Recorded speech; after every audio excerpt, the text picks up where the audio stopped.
Hello everyone, কেমন আছো তোমরা সবাই? তো ভাবছো তো সকাল সকাল রেডি হয়ে কোথায় যাচ্ছি? হ্যাঁ, ঠিকই ধরেছো, যাচ্ছি গঙ্গাসাগর ঘুরতে। তো ভিডিওটা দিদিবাড়ি থেকে স্টার্ট করলাম, তারপর আবার রাস্তায় এসে চালু করলাম। জানো তো ভিডিও আমি তো বানাতে ভুলেই যাই, তো মাঝে মধ্যে যখন মনে পড়ে তখনই ভিডিওটা চালু করে দিই। তো সেই দিন যাচ্ছিলাম গঙ্গাসাগর ঘুরতে সবাই মিলে, যেহেতু শীতকাল পড়েই গিয়েছে, তো একটু শীতকাল মানেই তো ঘুরতে যাওয়ার দিন। তো আমার মতো কারা কারা শীতকালে ঘুরতে যেতে ভালোবাসো অবশ্যই কিন্তু জানিও। আর গরমকালে তো একদম ভালোই লাগে না। আর একটা মজার বিষয় হলো, আমরা এতটাই লেট করে ফেলেছিলাম যে আমরা লঞ্চই পাইনি, লাস্টে আমাদের ট্রলারে করে যেতে হয়েছিল।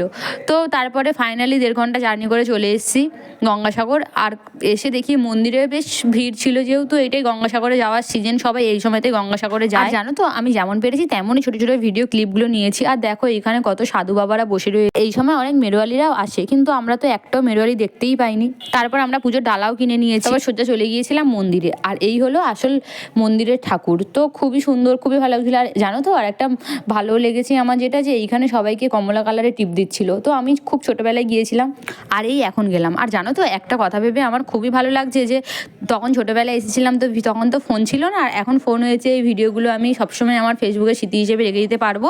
তো আমার তো খুব ভালো লেগেছিলো। তারপর বেরিয়ে গিয়েছিলাম ওইখানে নাগমেলায়। আর কারা কারা গঙ্গাসাগর থেকে আমার ভিডিওটা দেখছো অবশ্যই কিন্তু কমেন্টে জানিও। টাটা।